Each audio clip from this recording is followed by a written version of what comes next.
Thank you. Wow.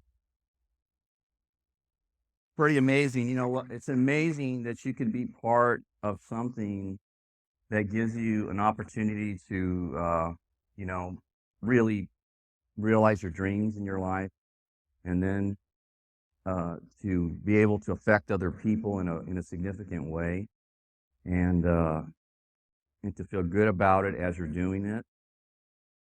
And even when you've done well, that there's still other mountains to climb, and you can really keep going forward. I mean, there's really no end in sight, and you can continue to improve. I mean, there's nothing. I've said this many times. I'm kind of right now. I'm at a stage. I've been financially independent since I'm 32 years old. I have one of the things that when I first got in the business, uh, yeah, I said I referred to that where I wanted to take some time off for 3 hours. Really, I asked for 3 hours off to go to my son Dak's fifth birthday, and my boss said no. He just said no, and I just couldn't believe that another human being could have the power to say no to me to spend 3 hours with my family on my son's birthday. I just went, how could this be? This is ridiculous.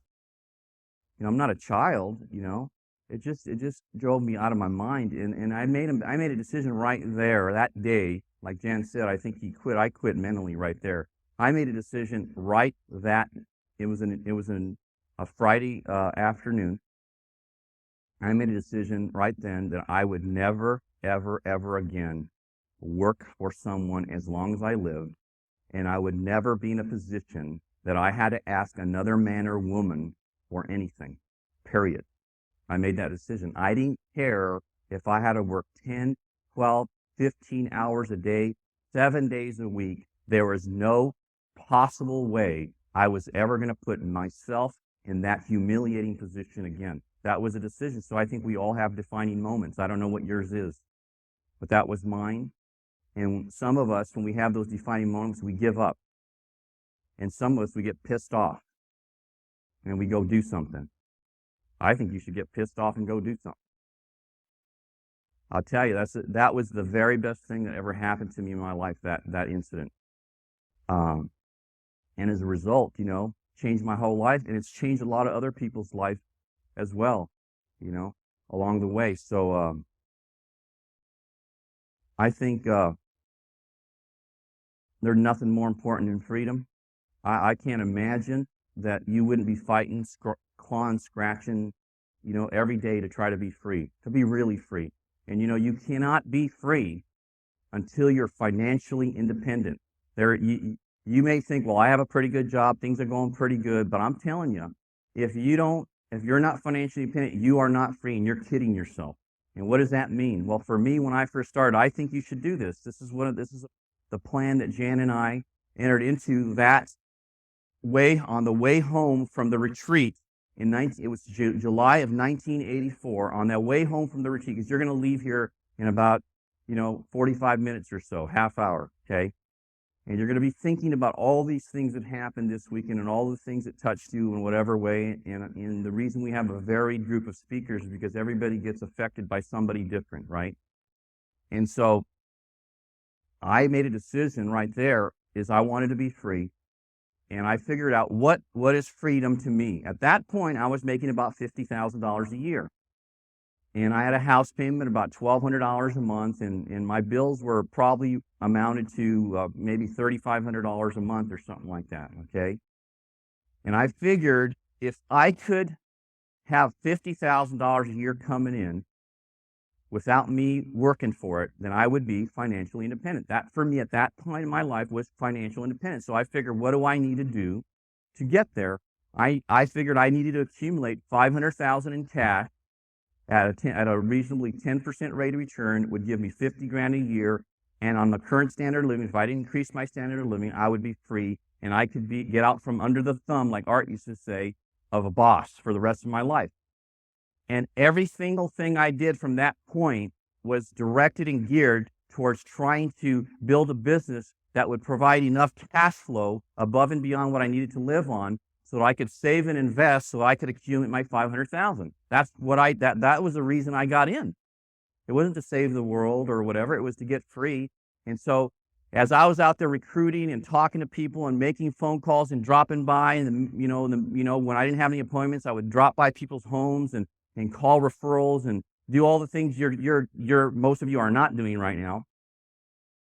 I never looked at rejection as an issue. I looked at what I was trying to accomplish. I never took rejection personally. I never looked at it like, oh, I'm a loser. I can't hire anybody. Nobody wants to do business with me. I looked at it like, well, there's ratios, right? You got to talk to so many people to get so many people involved, and so many people involved and of those people that do get involved, so many people will do something, and I just got to keep them coming in so that I can take advantage of the law of numbers, right? The ratios. That's all I did. So if I could give you an advice, I would get that number. What is your freedom number? I don't know what you make right now. I don't know what your situation is, but you know what it is, so you should figure that out. You should have that number. And I think, because before you can really help anybody else, you got to get free.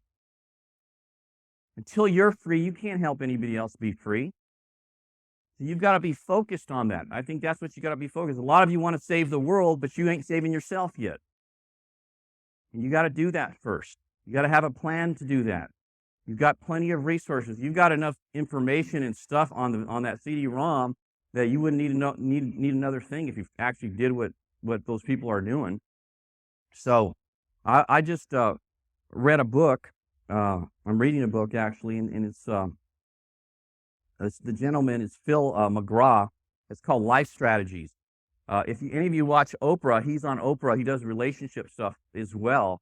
This book isn't about relationships. It's about life strategies. It's about becoming successful. And when I read this book, I was reading, I go, I did that. I did that. I did that. I did that. Yeah, I did that. I did that. I did all these things. It's like I wrote the book, you know? And I said, this is perfect, because he put it in a fashion that made sense. So I wanted to share it with you, because I think a lot of times, one of the things that I see, most people go through their lives and they actually think that they're where they're at because of some outside force. Jim could use the excuse, my father was an alcoholic and he used to beat me, right? That could be a reason, right? Or I'm Mexican, or I'm black. I think most people are immature. I think most 40-year-olds walking around today are completely immature. They don't take responsibility for themselves. And I think you got to grow up. You're exactly where you've chosen to be, exactly. And one of the problems is not admitting that. It's kind of like if you're an alcoholic. Until you admit you're an alcoholic, you really can't work towards not being one. A lot of people don't like the way I talk because I'm very direct. My wife always says, how do you do that? You talk to people like that. Why do you say those things? Aren't they going to be mad at you? Hey, listen, I'm more concerned with you being successful than you liking me right now. I'm fine. I like me. That's good enough for me right now, okay? You need to like you. And I believe it's better to be honest with people and tell them what they need to know, because if you really love somebody, so like think about your children, right? I am so brutally honest with my children because I really, really love my children. So I tell them exactly what they need to hear, not what I think they want to hear, right? And so do you, I bet, right? You're very honest with your kids because you love them. Well, I think you should be that way. I think you should love everybody.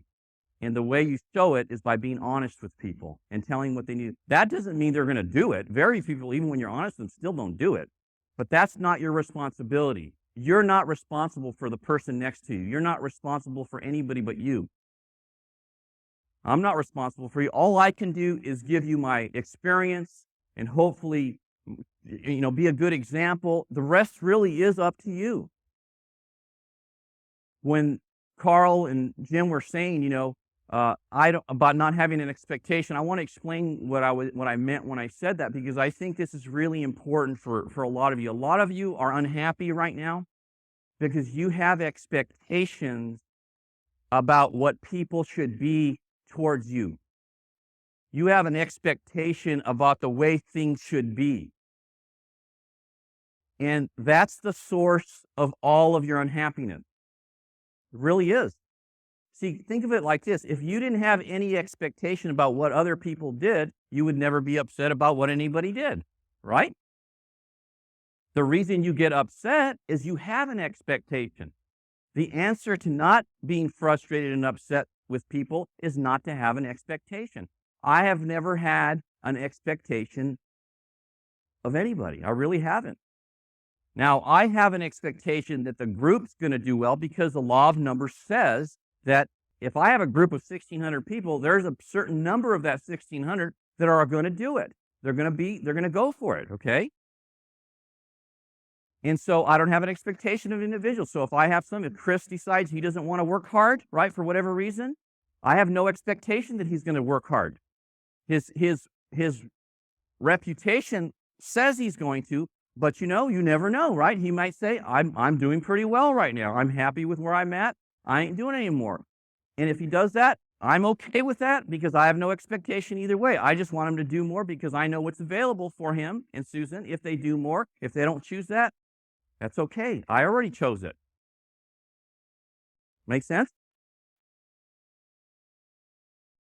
He says he'll be there. We'll see. I believe him. I believe he's got credibility with me. But what I'm saying is when you do that, so what I ended up doing, instead of having an expectation, I just keep busy doing. I have a very high expectation of me. And I know that I can count on me. And I know I'll do what I need to do. So that's all I've ever worried about for the last 20 years of my life is what is Hector doing right now? What is he doing? I never worried what anybody else is doing because I knew a certain percentage weren't going to do anything regardless of what I did. Some of you, if I went and did every appointment with you, you still wouldn't do it. Right?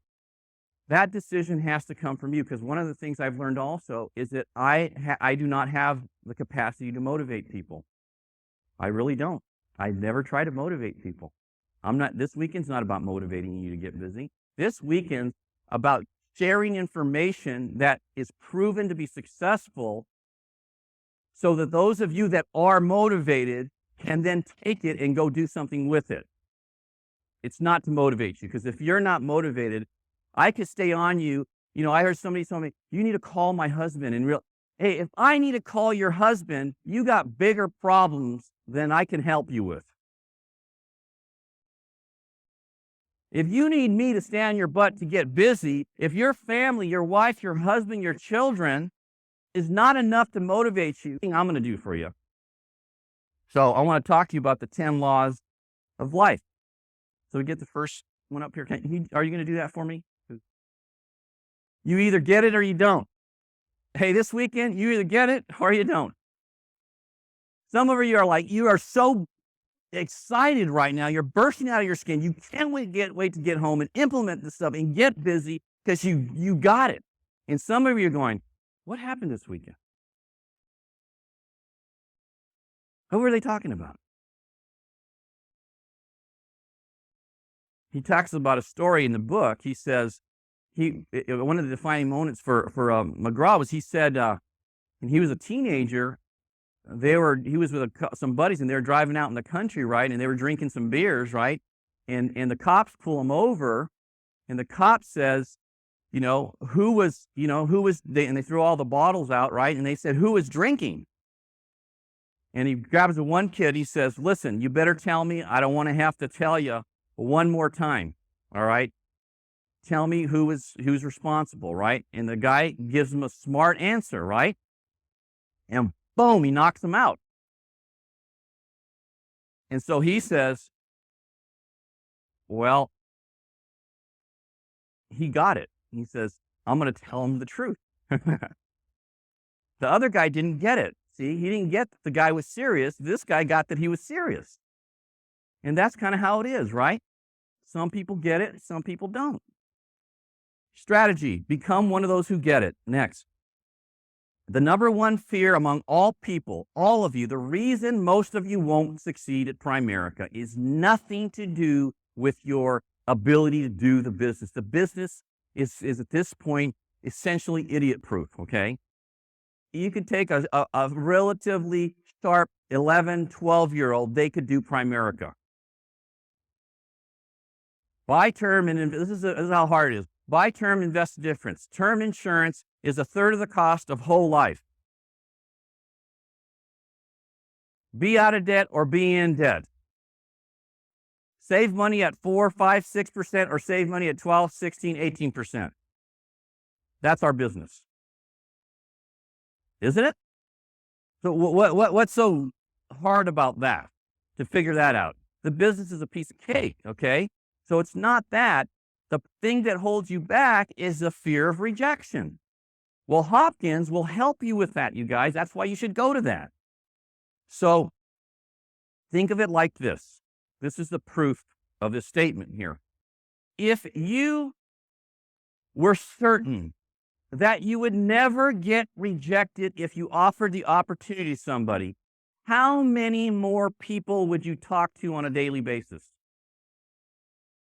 Huh? John, how many more? A hell of a lot more you're doing right now, right? What you, Mel? A few more? You'd make an unlimited number of contacts, right? If you had no fear of rejection whatsoever, there's no limit to how many people you talk to on any given day. Right, Ralph? None. So what stops you? It's that. How do you get over it? You get better with your technique, and you just do it in spite of the way you feel. That's really that simple. Next, the number one need among all people is acceptance. It really is. People want to be accepted more than anything else. It's the number one need, which is why people usually end up doing what they do. A lot of us, when we're growing up, we hear, you got to get it. You got to be a good person. You got to go to school. You got to get a degree. You got to get a job with a good company that offers benefits, because anything other than that is not really following the track. It's not acceptable. And most of us fell right into that deception, right?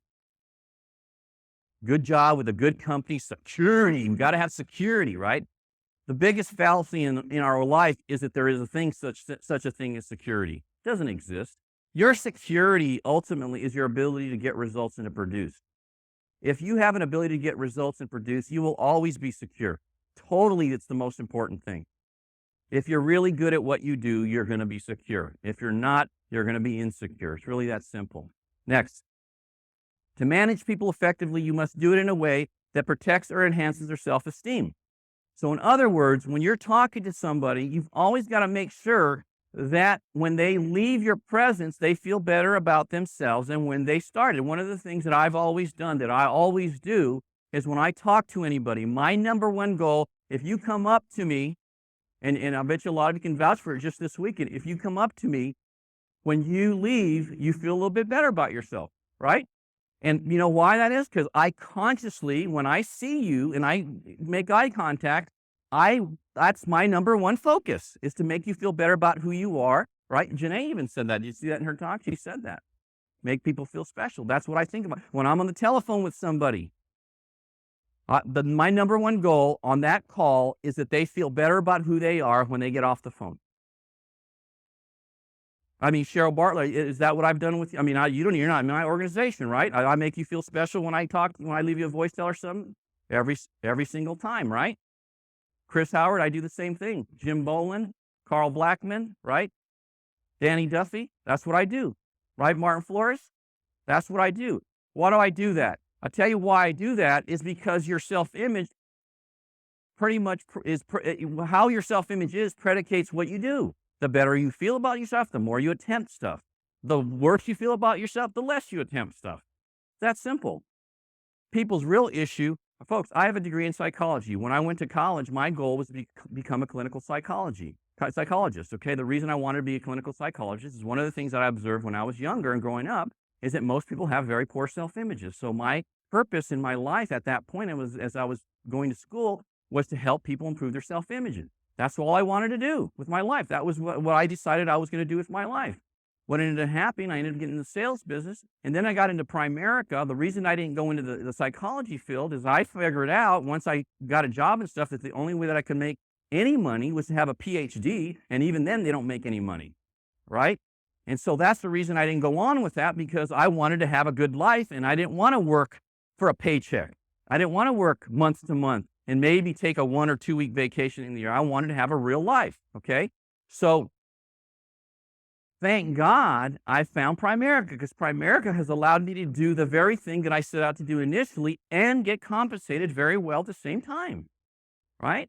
I mean, I've helped a lot of people with their self-image over the years because that's my purpose. Because, you know, one of the reasons is, how do you keep going, Hector? I mean, you're financially independent many times over. You're making, significant income every year. What keeps you going? What keeps me going is that I have a purpose for my life. My purpose is to help people with their self-image. So every day I get up, I have a job to do. Every day I get up, there's no end in sight with that purpose, right? There's no limit to how many people that I can affect in that way, right? So my job never ends. And the irony of that way of approaching it is, the more people you help, the more income you make. Isn't that something? I've been blessed to choose a profession that doing what I wanted to do and with my purpose has allowed me to do that. Hey, folks, I get so much more out of these things than anybody ever gets. I'm telling you right now. I know some of you are going to send us some thank you letters. You're going to be affected. And when I read those things, I get a voice tell for somebody, man, this really was awesome. Listen to it. I'm telling you, it's incredible.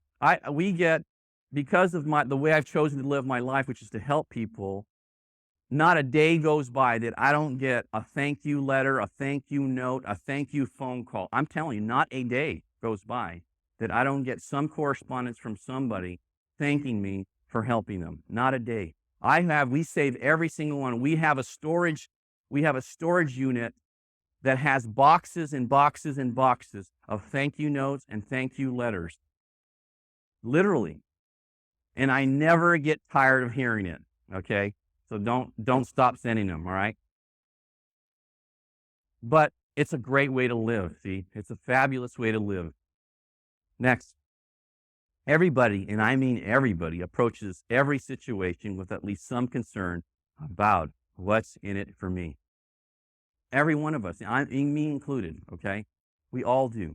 We're always thinking about everything we enter into, what ultimately is in it for me. So if you're not focused, see, when you recruit somebody, okay, let me just tell you a real big key to really growing quickly and really having a lot of success with your people and retaining more people. When you recruit somebody, instead of going, I got to recruit this person so I can get my promotion, I got to recruit this person so I can win the contest to San Diego or to Miami, I got to close the sale so I can get this or that, you need to change that. You need to say, I literally have always done this. Before I went on an appointment, I would say, Lord, would you please help me figure out how to help these people? That's the prayer I would say every time I went into a home. Lord, please help me figure out how to help these people. Not, Lord, help me close this so I can make my car payment or get a promotion or win the contest. I never thought about it like that. I always did that approach. When I recruited somebody, I say, Lord, help me help Chris Howard accomplish what it is he wants to accomplish with his business. Let me find out what he wants and then help me help him do that. And if you approach your life that way, again, the irony is that people will do much better. They'll be appreciative and grateful. They'll do more, and you know what? You'll enjoy yourself more. You'll have more fun with this. It's just a better way to approach it. It just is. Next. Everybody, and I mean everybody, prefers to talk about things that are important to him or her personally. You notice that yet? They have no interest in you. They have all kinds of interest. That's why asking questions, if you notice, God did an incredible thing. He created what? 2 ears and 1 mouth. There's a reason for that. You're supposed to use those things proportionally, okay? You should be asking more questions and listening more, because people really want to talk about themselves. When I would go into someone's home, I am by nature curious. Even when I was a kid, I had an uncle. I still have an uncle. His name's Freddie. And he used to say, you ask too many damn questions. You're always asking questions, right? He used to say that to me, right? Because I'm a curious person. And so when I meet somebody, the very first thing I do is I go into the question asking mode. So I'll say, hey, Martin, how you doing? And I start talking to him. I'll say, I'm Martin Flores. The first thing, so what do you do right now, Martin? He says, I work for Frito-Lay. Oh, is that right? How long have you worked there? I've worked there 6, 7, 8 years. That's fantastic. What do you do exactly? Well, I deliver Fritos. You're the guy that actually goes in the stores? How does that work? I mean, how do you do that? How do you get space? And I start asking questions, lots of questions. And you know what? I really want to know. It's not just to close a transaction. I'm interested in finding out. But you know why? Because the more I know about what he does, the next time I meet a Frito-Lay guy, I have a bunch of information, right? To say, hey, does your business work like this? I know this guy Martin, he does this and he does that, and he blah blah blah. And right away I find a common ground. Common ground establishes rapport. Rapport is how you get people to go ahead. If I can get them to like me and trust me, we have a basis for moving forward. So I'm very curious. And I think you should be too. One of the things you've got to learn how to do is get outside yourself. Forget about you for now, okay? For the next 5 years, forget about you. Next, people hear and incorporate only what they understand. Like all this stuff, this is especially for the leadership in the room here. People heard a lot of stuff this weekend, okay? If they're newer in the business, a lot of the stuff didn't make sense. So they're not going to incorporate it if they don't understand it. So what you've got to go do now is take that CD-ROM and master all that, get all that stuff down, and then reteach it to them over and over till they understand it, really understand. Like you saw that Carl Blackman thing, which I think was unbelievable, right? So, but you know what? If you saw it once, it looked good, but you don't really understand it yet. You need to study it and really understand it and implement it, which is the best way to understand it. Because until you really understand it and get your people to really understand it, they're not going to incorporate it. You're going to say, here's a CD-ROM, go do it, and you're going to think they're actually going to go do it. They're not. They're not. It's just exactly like when you go field train somebody, you think because you go on a field training sale with somebody that they actually got field trained. Huge mistake. Just because you went, because when people see somebody really good do an appointment, for example, the newer person actually think magic took place.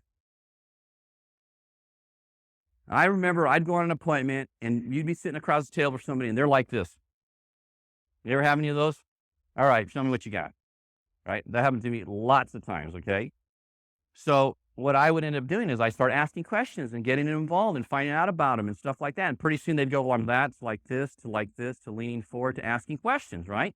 The new recruits watching all this happen, they just go, wow, that was unbelievable. How did you do that? Right? And the average person thinks that they understood what I was doing there.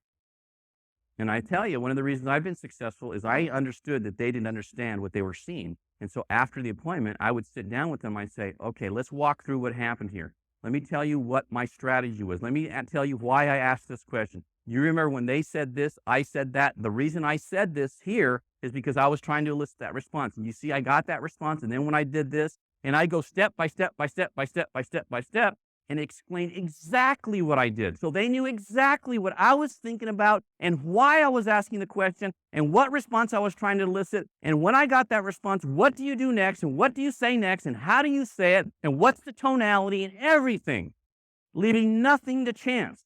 And you know what? A lot of you don't do that because that's boring to do. And that costs you a fortune. A fortune. Next, people like, trust, and believe those who like them. Hey, I like people. I just do. I'm so blessed that I was raised in a family. My parents are incredible people. My dad has the best people skills of any human being I've ever met. Honestly. I mean, you should see my dad work a room. He's unbelievable. Everyone loves my dad. I mean, they just do, because he just has that way about making people feel special, and he's just incredible. And people like and trust because he likes people. And I learned, and you might come from a family where your parents aren't very sociable, or they didn't really like people, or they mistrusted people, or you know what I mean? They're talking about people. I don't know. I didn't come from that. My family never talked about anybody. There wasn't any prejudice in my family. There wasn't any talking about other people. There wasn't any of that. My parents were completely positive. They didn't even know that they're supposed to be positive. They just were positive. When I said I was going to do something, they didn't ever say, "Oh, you can't do that." They didn't do any of that stuff. But no, I know a lot of you aren't that fortunate. You got to learn to like people, because people like and trust and believe those who like them. And if you don't like people, this isn't the business for you. You need to go into working for the government. Next, people often do things for other than apparent reasons. Lots of times you're going to see people do things and it's going to go, what is wrong with these people, right? You ever had that? Like, why would they do that? They do things for other than apparent reasons, and there's no way of knowing that. Don't get boggled down by that. Next, even people of quality can be and often are petty and small. I've seen it happen a lot. The people that you think are very respected in our company or people respected in your communities can be very petty and very small. That's just human nature, folks. Don't be worried about that. I tell you, one of the things that my hero in my life, other than my parents, is a guy named John Wooden. John Wooden, in my opinion, is simply the greatest basketball coach in the history of the sport. Some people think it's Dean Smith, right? But they're wrong, okay? Because Dean Smith didn't win 10 out of 12 national championships and didn't even come close. And Dean Smith didn't have winning streaks of 80-some games. He didn't do that. But John Wooden did. And John Wooden was a greater man than he was a basketball coach, which is why I really respect him. He has a new book coming out, by the way, that you probably ought to buy. You ought to read all his stuff. I have patterned my entire business philosophy after They Call Me Coach. My whole business philosophy, if you read that book, you're going to read Hector LaMarque, Business Philosophy or How to Build a Business, and reading that book. That's what I patterned it after. I read that book maybe 10 times. I was a guy when I was a kid growing up. I had a basketball Jones, right? And I used to watch UCLA basketball on Friday and Saturday night. It used to be on I think Channel 5 or Channel 11 at 11 o'clock at night every Friday and Saturday night. I never missed those basketball games during that time period. So next, everybody, and I mean everybody, wears a social mask. You must look beyond the mask to see the person. People are afraid of being themselves, because when people are themselves, people are not very forgiving, okay? So you know what? Sometimes people have, this, like maybe they have this armor of being really tough and, nobody's really that tough. Even those of you that act tough and that you don't get affected, everybody gets affected. There's not one of you that doesn't get affected by somebody saying a slight about you or somebody ignoring you, or every one of you does. Everybody does. So you got to look past that. Hey, folks, we're all the same. The mistake you make is that you think we're different. That's really one of the biggest mistakes that people make, that we think we're different from other people, but we're not. We're not different. We're all the same. We all want essentially the same thing. We want to have great relationships. We want our people that are close to us to be proud of us. We want to do something significant with our life. We want our life to have purpose and meaning. We want to have fun. We want to laugh. We want to have whatever, right? Everybody wants the same things. There's not a person in this room that doesn't want most of those things. Am I right or wrong?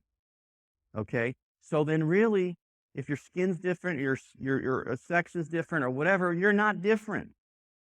You're the same.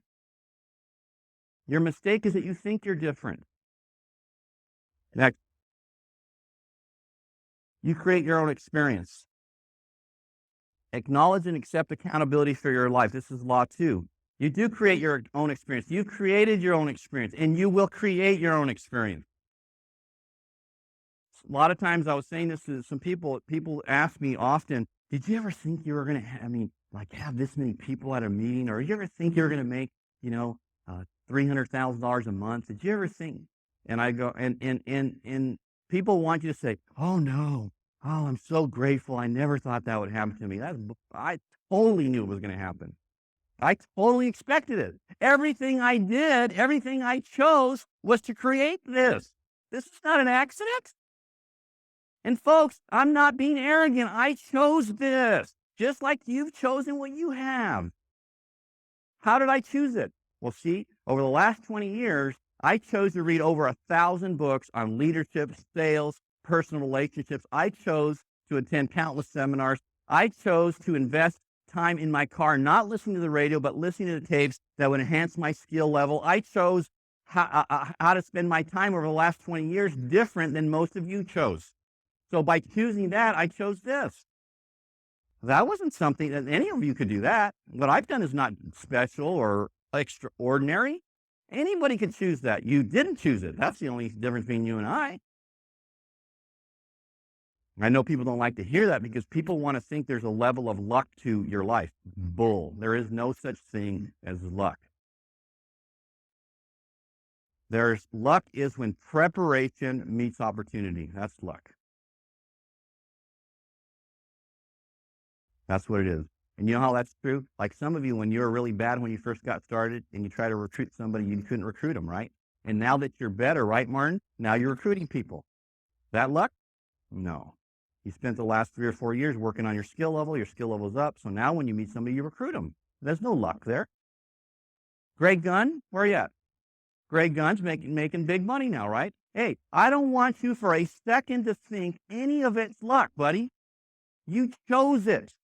By what you've chosen, how you chose to hold those accountability things, you chose to personally produce, you chose to lead from the front, you chose a lot of things over the last 36 months, right? Those choices are what created what you have going in your business right now. If you keep making the choices, it'll just keep expanding. If you make the choices that you were doing previously, it'll go the other direction. It's that simple. There's no luck involved. God blessed you with the ability to choose. He didn't bless you with giving you that stuff. God doesn't give you anything. He gives you choice, and you can choose it. Accept and acknowledge your accountability for your life. Understand your role in creating the results of your life. Learn to choose better so you can have better. Next. You are now, this is very good. You are now accountable. You have always been accountable. You will always be accountable. That is how it is. That may not be how you want it to be, but that's how it is. Next. You will never fix the problem blaming someone else.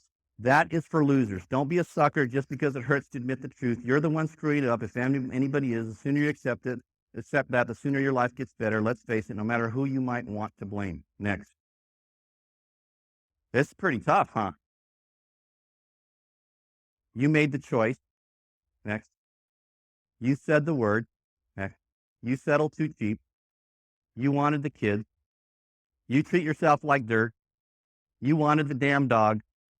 You married them. You chose those feelings. You decided you weren't worth it. You quit. You sold out on your dreams. You chose the job. You let them treat you like dirt. You bought the damn thing. You ate it. You let them talk you into it. You asked her. You believed them.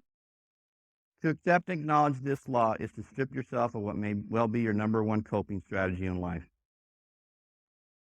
Folks, if I leave you with anything today, well, that's the most important thing, that you choose everything. Your life can be whatever you want it to be. That's the exciting thing about your life. And it doesn't matter what's transpired before either. I don't care what you did or didn't do, what your educational background is, whether you're shy before. Being shy is only, the reason anyone's shy is a lack of self-confidence. I was shy. The only reason I was shy, I lacked self-confidence. So I fixed that, so I'm not shy anymore. That's simple. Next. I didn't say you're to blame. I said you're accountable. This is important. As in responsible, there's a huge difference between blame and responsibility. To deserve blame, you must have intended your actions or recklessly disregarded their consequences. Next.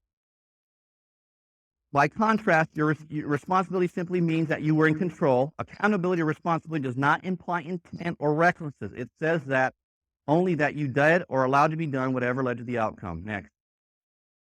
Third law. People do what works. People do what works. Always have, always will, right? Next.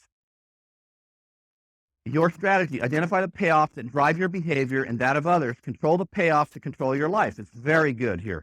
Regardless of the logic, if I'm repeatedly doing whatever it is that I'm doing, I'm getting a payoff. So like some of you, are repeatedly not recruiting people, you're repeatedly not getting results, you're repeatedly not doing the things you need to do, you're getting a payoff somewhere there. Even as thick as a payoff might be to anybody looking on the outside, there is some sort of a payoff. You need to figure out what it is and then deal with it. I will not delude myself by thinking it is not so. If I search, I will find the payoff because it is there. I'm not getting paid off for some of my patterns of behavior. I'm getting paid off for all of them. Every time. I'm not an exception because there are no exceptions. Next. You can't change what you don't acknowledge. Very true. Like I said about the alcoholism thing, right? Your strategy, get real with yourself about your life and everybody in it. Be truthful about what isn't working in your life. Stop making excuses and start making results. Let me just tell you something. I read this, so excuse my language. But you've heard the saying, money talks and bullshit walks, right? You ever heard that before? It's because it's true. That's a truism. Results count and nothing else matters, really. Results done with integrity, okay? Because no one cares about your intentions. This isn't here somewhere, okay? A lot of you think because your intentions are good that that's enough. It's not enough. It's not enough. If you're trying to assess why you're failing to achieve your goals, you must not give yourself the benefit of the doubt. You must not allow yourself excuses. You must live and think by the life laws covered so far. Specifically, you must acknowledge that whatever circumstance is, it did not happen by accident. No excuses. You own it. You created it. Next. Life rewards action. This is really, I talked about this Friday night, okay? Life rewards action. It doesn't reward being smart. Let me just tell you, this is the proof here of the statement. Who are the most successful people in my organization? Rick Juicy. Rick right now is rolling 12 income is $1,500,000. He barely graduated from high school. He cheated his way through high school.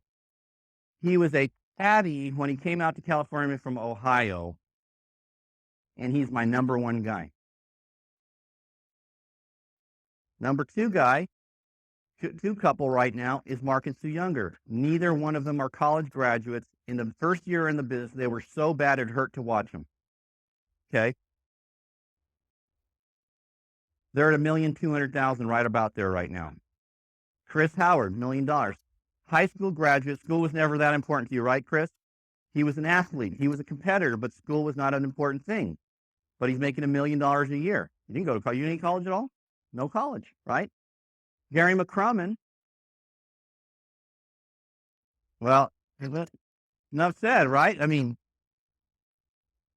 he didn't go to college either, right? He was a liquor deli manager for Vons. My top 4 most successful people have 0 college education, all multimillionaires, all financially independent.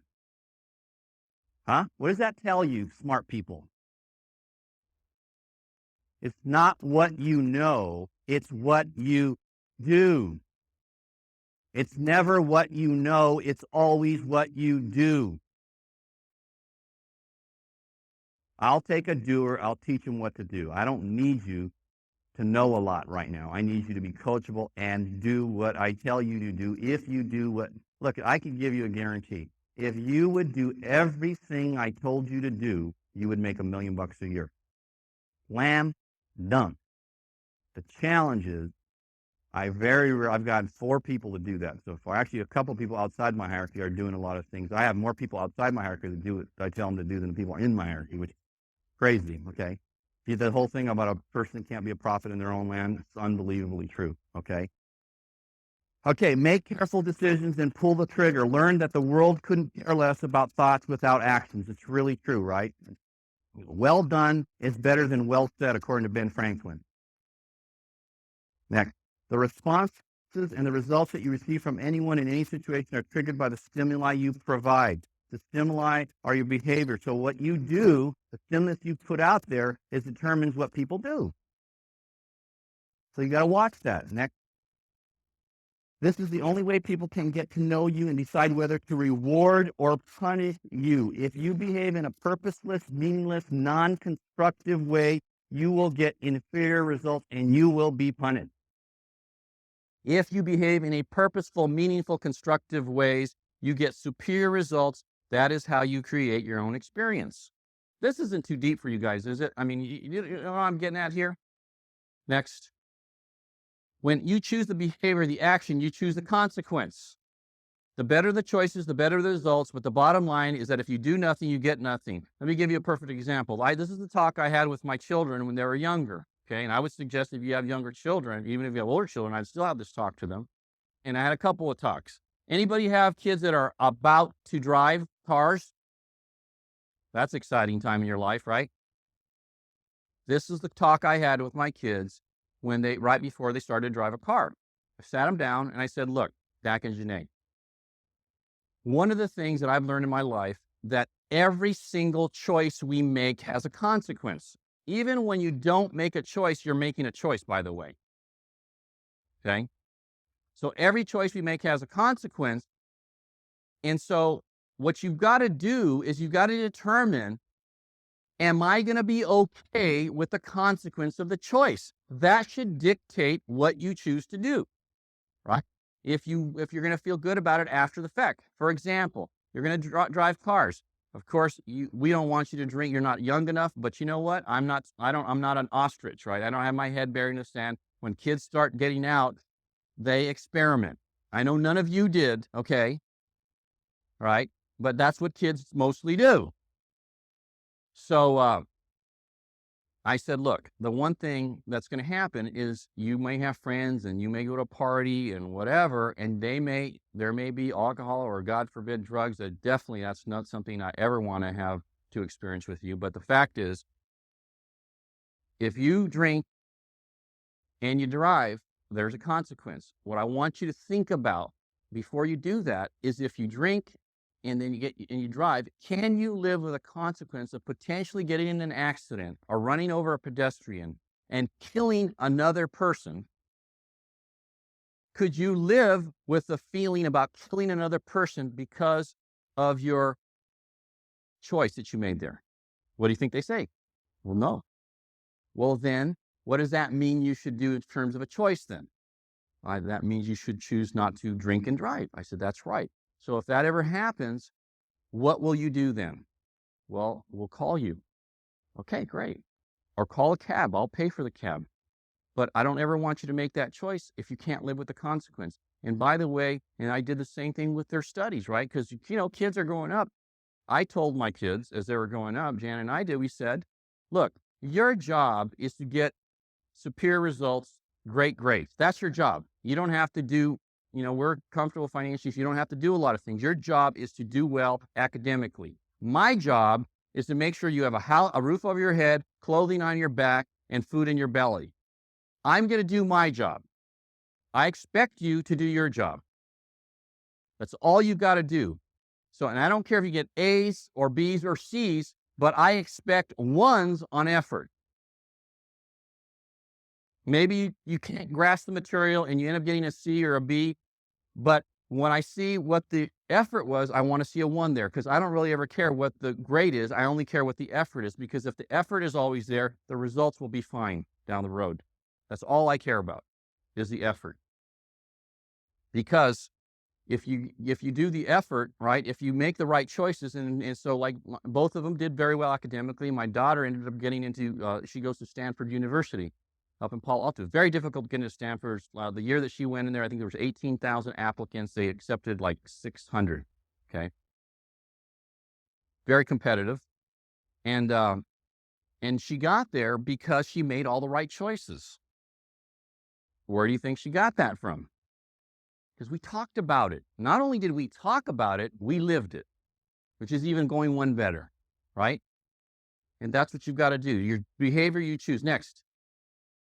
People don't care about your intentions. They care about what you do. And that goes double for your family. Your wife or your husband, your kids could give a crap if you struggle, or that you got rejected 10 times this week, or that you had a dark house, or that, nobody showed up to the op meeting, or that, you got to try. They don't care. Jan never cared that I had to work like a crazy person. I was driving up to Santa Maria 3 hours and doing an op meeting, and nobody shows up. And I drive back at 11 o'clock and had to stop at a Denny's and sleep in a parking lot. and then come back and do a meeting. She didn't care that I flew up to Sacramento and to train the people up in Sacramento, and I slept on Dave Harrison's couch two nights a week and did op meetings at home and drove all over and did that 11 straight weeks, right?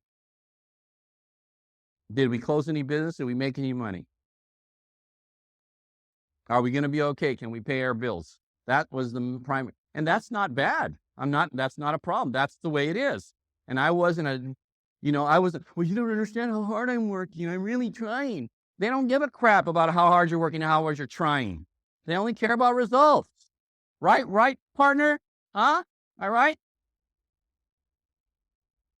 Next, the formula for taking personal action goes like this: be, do, have. What the formula says is be committed, do what it takes, you have what you want. Next, you can know 100-fold more today than you know a week ago, but if you don't do anything about it, then you aren't any more effective than you were last week in your unenlightened state. Next, we're going to go quick here. Until knowledge, awareness, insights, understanding are translated into action, they are of no value. Next, if someone knows he is standing on your foot yet does nothing about it, your foot is still bruised, isn't it? If a doctor knows why you're dying yet does nothing about it, you're still dead, okay? If you know why your marriage is failing yet you do nothing about it, your marriage still fails. If you know why you're continuing to be frustrated and depressed in your life yet you do nothing about it, you continue to be frustrated and depressed. Life rewards action, not intention, not insight, not wisdom, and not understanding. The difference between winners and losers is that winners do things losers don't want to do. Notice the word do in that statement. People take that purposeful, meaningful action. They don't plan themselves to death. They don't have a meeting to plan a meeting, to set up a meeting, to decide what to do. There comes a time when you have to pull the trigger. To have what you want, you have to do what it takes. Recall the biblical warning that faith without deeds is of no value. There's no reality, only perception. This is big. Identify the filters through which you view the world and acknowledge your history without being controlled by it. Next. This is a law so profound that it determines whether or not you are happy, satisfied, at peace. Accepting this law means that you embrace the fact that no matter what happens in your life, how you interpret that event is up to you, completely up to you. Next. Whatever meaning or value a particular circumstance has for that, it will be the meaning or value you give it. To appreciate how this law works, you need to understand the difference between sensation and perception. When light waves are received by your eyes or sound waves by your ears, that is sensation, the phenomenon of stimuli being received by your sense organs. Perception, on the other hand, is your organizing and interpreting of those sensations. Perception is the level at which you assign meaning to the sensations you receive from the world. Give you an example, okay? You and I go see a movie. Let's take The Matrix. How many of you seen The Matrix? Anybody seen The Matrix? Oh, good, a lot of you. All right. I talked to somebody that's a good friend of mine. I said, "You see The Matrix?"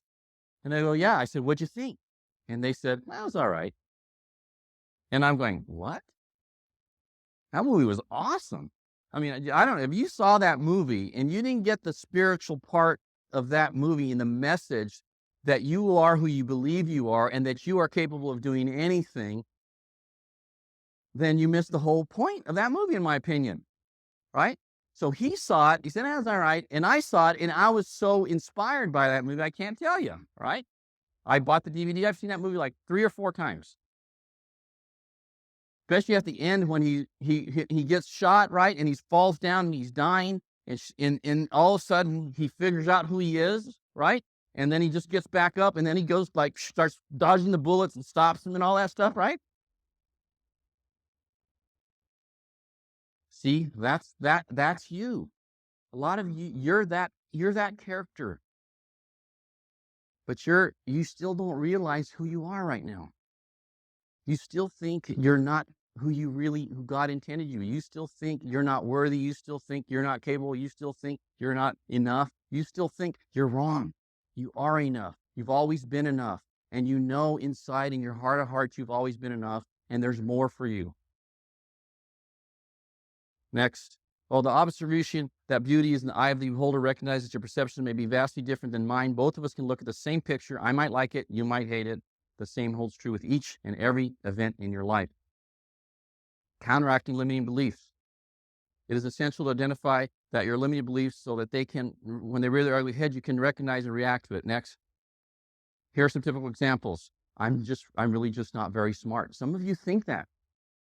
Some of you actually think that. You think I'm just not as good as the people I'm competing with. Some of you think that. I've never come out on top. No matter how good things start out, something always ruins my efforts. I can't change just who I am. I don't have the family background to be what I really want to be. I've never been able to do it before. Why get my hopes up now? If I can get too happy or relaxed, something will go wrong. Some of you are depressed this weekend because you're seeing all this success and you're going, man, I've never been able to do it. Why should I get my hopes up now? This is another one of those things that's giving me false hope. That's bull, okay? If people really knew how much of the time I was faking it, I would really be in trouble. If I try to change it, it would just upset other people. It's selfish of me to spend so much time and energy on me. I don't deserve a second chance. Root out all and record all the self-perceptions that hold you back. Go on an alert, determined to unmask the self-defeating beliefs. Getting rid of them is a key step in a good, solid life strategy. Whatever the message is, such beliefs lead to rigid thinking, rigid behavior, and both of which threaten your future and your ability to control it. You can be anything you want to be. If you fail to address them right now, if you allow yourself to be inside of them, you will compromise your opportunity for the life you dream of. And you will, because you won't attempt, you won't try. Life is managed, not cured. Learn to take charge of your life. Hold on. This is a long ride, and you're the driver every single day. Next, simply put, never in your life are you without problems and challenges. You know that if everything is calm and peaceful in one area, such as your home, there's likely to be challenge and trauma in the workplace or vice versa. A long-established fact of psychological functioning is that it's not so much the particular circumstance that upsets the person involved as it is the violation of his or her expectations, which I talked about earlier. You can help yourself to a life manager if your expectancy set about life is realistic rather than naive. Understand that success is a moving target, that in an ever-changing world, your life must be actively managed. This is great. Make no mistake, you are a life manager. Your objective is manage your life in a way that generates high-quality results. If you're not doing a very good job, then you need to wake up and get on the ball. You may not be the only client you have, particularly if your family includes children, people who act like children. Ha, ha, ha. But you are your most important client. This is very important here. As your own client, you must treat yourself with great care and manage yourself with understanding that you are a very important person. In fact, you're the most important person in your life. This is going to, that statement rubs a lot of people the wrong way because they've been told their whole life other people are more important than them. That's not true. You're the most important person in your life. You always have been and you always will be. And let me tell you why. Don't apologize for that should you believe that you're selfish. Next. You are the only partner or parent or spouse your children have, aren't you? If you take care of yourself, you have something to give in those two important roles. If you choose instead to be a martyr, if you choose constantly self-sacrifice, you do not take care of yourself, then you may not be there physically or emotionally when they need you the most. If you do not make deposits to your personal account along the way, you may find yourself emotionally and physically bankrupt at some point in the future when the people you love are most in need of you. Your motivation to taking care of yourself is the best interest of everyone you love. And it's really true. I like to golf. You know why golf? Because golf to me, and I meditate too. I meditate every day. But I golf and I meditate. Both of those things, for me, serve the same function. It's a chance for me to get back, take care of myself, take a break, think about what I'm doing, think about where I'm going, re-energize myself so that I can be a better husband, a better father, a better leader to my organization. Because if I don't take time for myself, I get burnt out, right? Just like you do. And so it's very critical. I work out, I do things for myself, take care of myself so that I can be more giving. There's nothing selfish about that. In fact, it's the exact opposite of being selfish. It's really the right thing to do. Next. Okay, life law number 8. We teach people how to treat us. Boy, is that ever true. This is your strategy. You need to own rather than complain about how people treat you. You learn to renegotiate your relationships to have what you want. Because people learn by results, whether or not you reward, accept, or validate their behavior impacts their conduct and will influence their subsequent choices. How you interpret and react to their behavior determines whether or not they are likely to repeat it. You therefore actively participate in defining your relationships. So if you ever wonder why people treat you the way they do, see life law number 3, people do it works. And so what happens, they do what they do because you've taught them based on results, which behavior gets a payoff and which ones don't.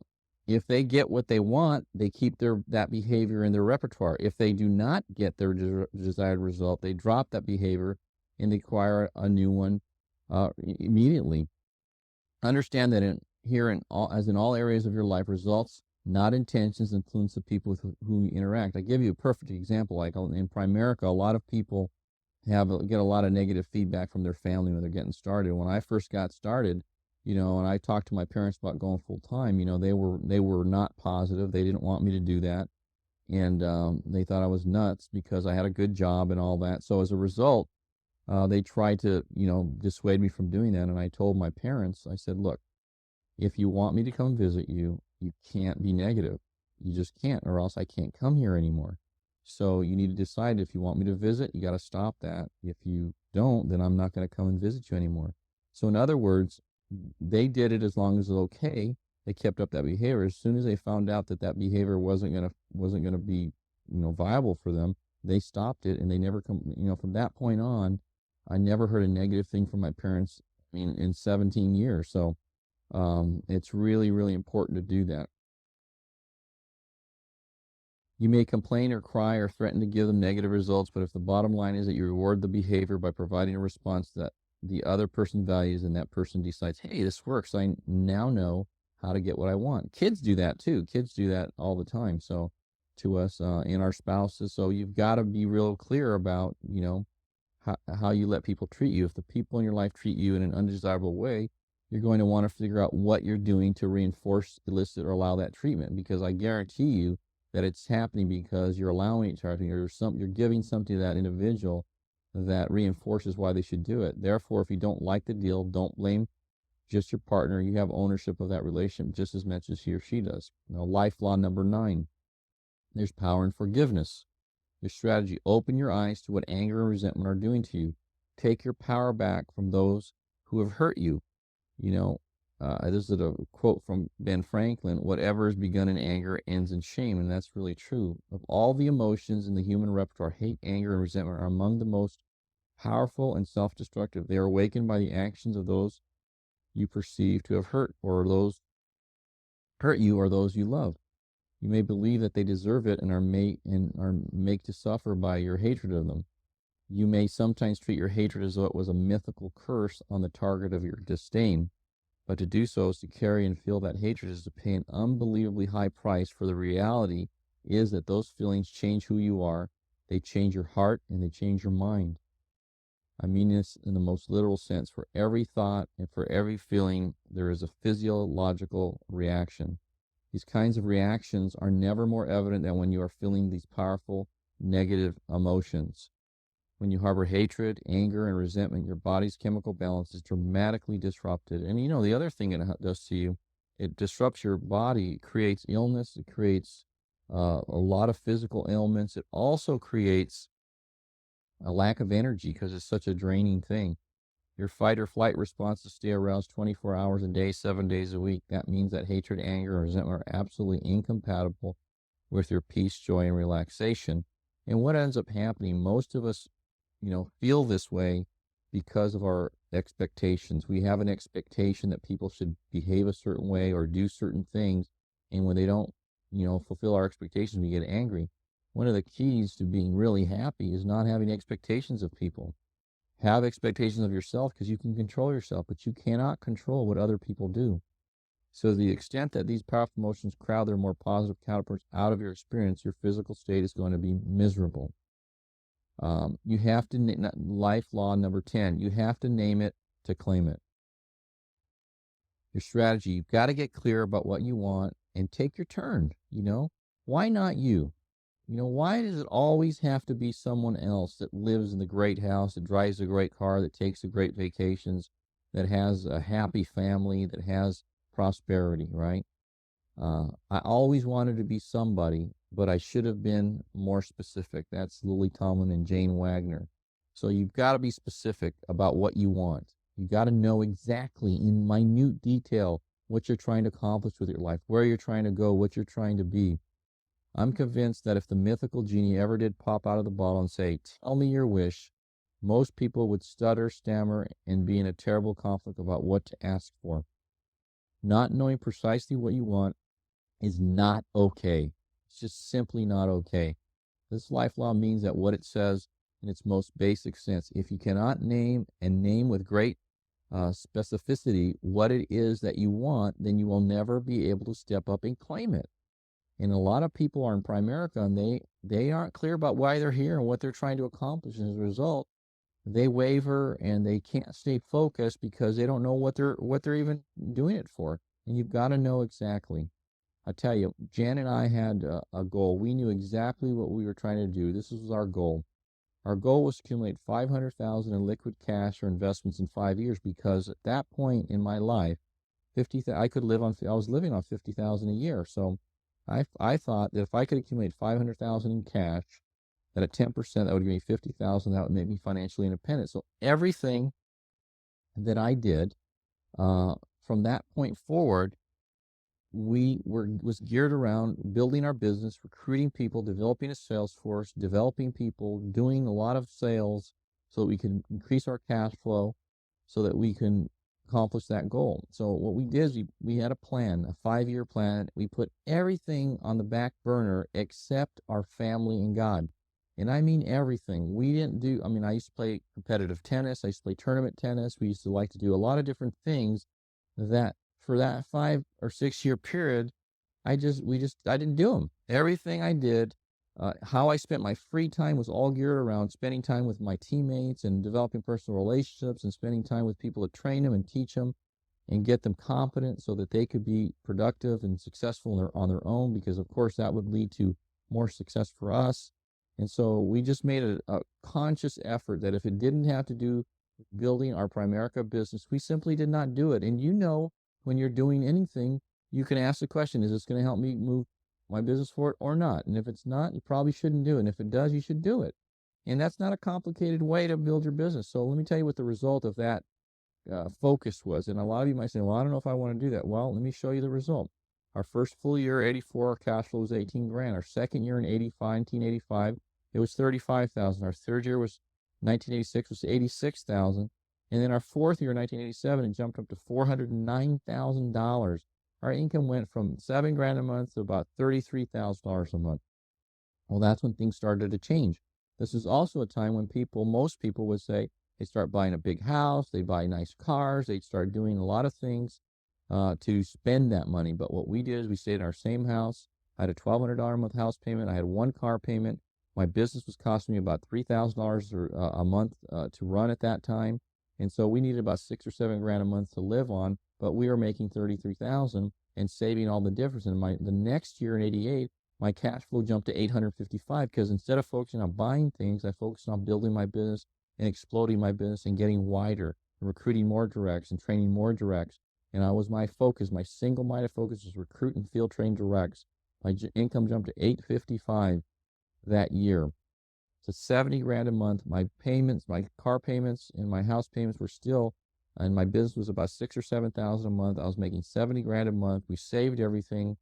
And what ended up happening, we met our goal. Actually, I exceeded my goal. I was able to save in excess of $800,000, became financially independent, and now we can concentrate fully on simply helping people and seeing how big we could grow our business. And that's all we've been doing since I think it's 1992. Since 1992, we've been financially independent. And it's just been incredible. I think it was 92. Yeah, 91. Actually, since 1988, I've been financially independent. That's not accurate. 1988. So since that time, 11 years, 12 years, been financially independent. And then we could just focus on having fun with the business. And every one of you can do that. If you just make the conscious effort, you live by these 10 laws, I promise you can't go wrong. You're going to have tons of success. You're going to have a great life. You're going to separate and differentiate yourself from everyone else out there. There is no competition when you do all the right things. You've heard this statement, life is not a dress rehearsal.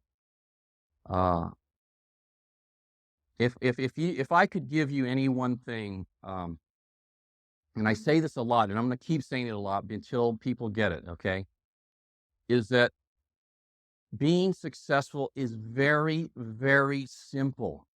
There's nothing complicated about making a lot of money. A lot of you think making big money is some abstract, hard thing to do that only a few people can accomplish, and I'm probably not cut out for it, and all that. Not true. Folks, I come from a background.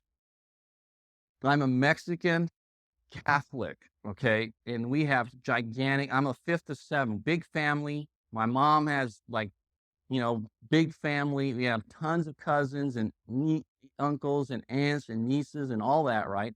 And that big family, there's never one person in my family that I mean, I may be wrong, but I don't know of anybody other than me that ever graduated from college and got a degree. At this point, we have some that are in school and doing that right now, but I'm the first one, okay? I'm the first one that really ever started and built a real successful business. No one that I know of, I'm aware of in my family ever did that before. Okay? I'm the first. So I could have used the same excuse everybody is. Well, no one's ever done it. I don't have an example. I don't have a mentor. It's not cut out. It's not in the cards for a LaMarque, to be successful in business. And I should just be happy. I have a pretty good job and I have a house and I'm taking care of my family and blah, blah, blah, blah, blah. Right. And just rationalize my life away. I could have done that. That would have been very easy and nobody would have been upset and it would have been just cool. Right. But you know what? I didn't do that.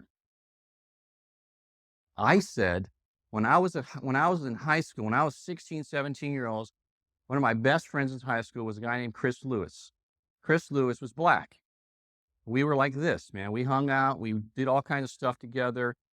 We used to do something that was really unusual, right? Chino is a small town. And we used to, on Friday or Saturday night, we used to drive into Westwood.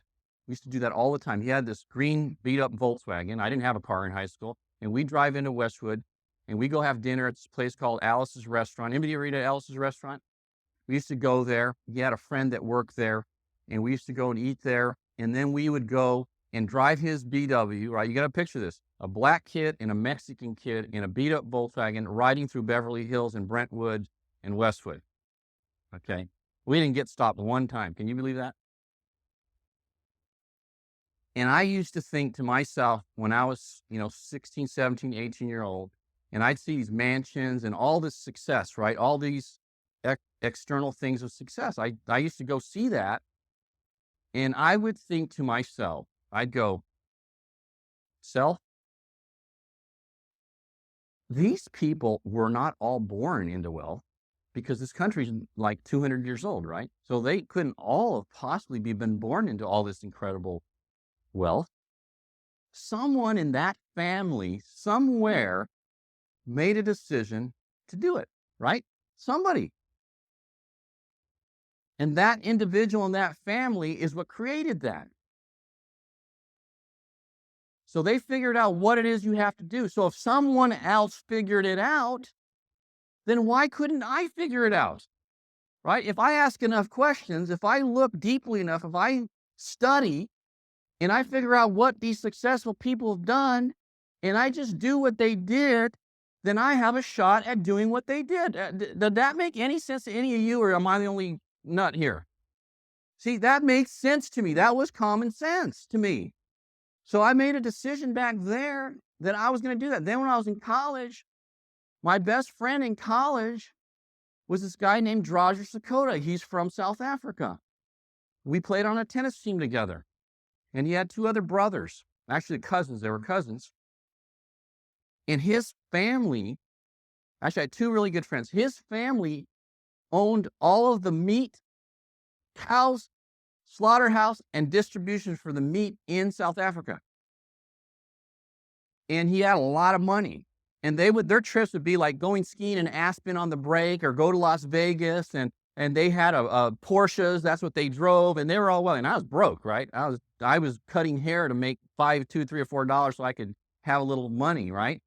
And washing tennis courts. But they were really good friends. We played tennis together, right? And then I had another buddy I played basketball. I played basketball in college too, and his name was Kenji Sano.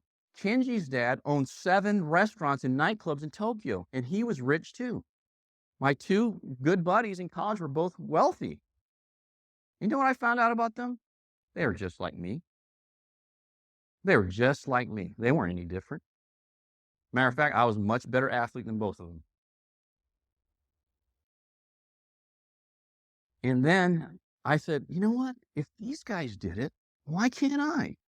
See, that's the question you should be asking. If Jim Bowen did it, why can't I? If Chris Howard did it, I mean, you heard Jim, right? Jim goes to my house, doesn't recognize anything. He thought he was on Mars, right? If these people did it, why can't I? That's the question you got to ask yourself. Don't say, why can't I do it? Don't talk about why, but why can you? How can you? I promise you, this thing I'll promise you. I am completely 100% committed, and so is Jan, to keep leading from the front. I'm not tired. Do I look tired to you? Do I look like I'm like beat up? I'm not. I'm energized. I'm excited. I tell you, when you get to the point where your money's not an issue anymore, you can focus on the things you love to do and instead of the things you have to do. The things you have to do is right now, but there will be a point in your life when you can do the things you want to do. And that's the time when you're really going to start having some fun, buddy. You're going to live. So I want you to go away, and I want you to know that you can do whatever you choose to do. That doesn't mean it's going to be easy. It's going to be challenging. You're going to have rejection. You're going to have dark houses. You're going to stumble a little bit. Your skill level may not be up to snuff right away, but you got to believe that you keep on getting better. You're going to get better. You know what? One last thing. One thing I figured out is everyone's not stupid. Just seems like it sometimes, okay? You ask enough people, somebody's going to say, that's awesome. I want to do that. That looks incredible. I love what you're doing. That's what I've been looking for my whole life. You're going to find those people. So what you're doing here is we're looking for people that are looking for us. That's all you're doing. Ralph, you're just looking for people that are looking for you, buddy. That's all. And if you do that enough, and you really come from the right place where you're trying to help them and you care about them, and you make that how you live your life, this is a can't miss thing. This is the best time ever. My dream for you is that you get to experience it what Jan and I have experienced. And my commitment to you and Jan's commitment to you is that we're going to keep sending the message, doing things like this, giving, because I feel obligated. I sold the dream to a lot of you personally. And I consider myself a person of integrity, a person of my word, and I'm not going to let up till everybody that I've personally got involved, they make it. And you know what? There's a lot of people here that I personally recruited, I personally filtered, that aren't doing as well as they could be doing. And I want you to know, even though we don't communicate as much as we used to communicate, that I'm not stopping, and I'm going to keep doing what I need to do. And I just want you to know that I'm here to help you. I'm a phone call away. I'll get with you. I'll help you. Those of you that call me, you know that's true. I commit that to you. My life that's what it's about. That's all it's going to be about from now to the end. So let's do that. But you know what, you leaders that are starting to get it going right now, I can't do it alone, Greg Gunn. I need you to be that guy in Oklahoma. Jerry Ward, I need you to, in Bush, I need you to be those people in Texas. Chris Howard is already that person in Nevada and Utah. Kevin Zirk, I need you to be that person in Arizona. Lynn and Martin, I need you to be that person in the Bay Shop. Hey, it's your time. Barry Andershak, I need you to be that person in Canada. You've been blessed. You've been blessed. You guys have been blessed. Go share it. Go share it. Let's go make this thing, let's go make this the most exciting, thrilling life of all time. Love you. Tear it up. We'll see you next time.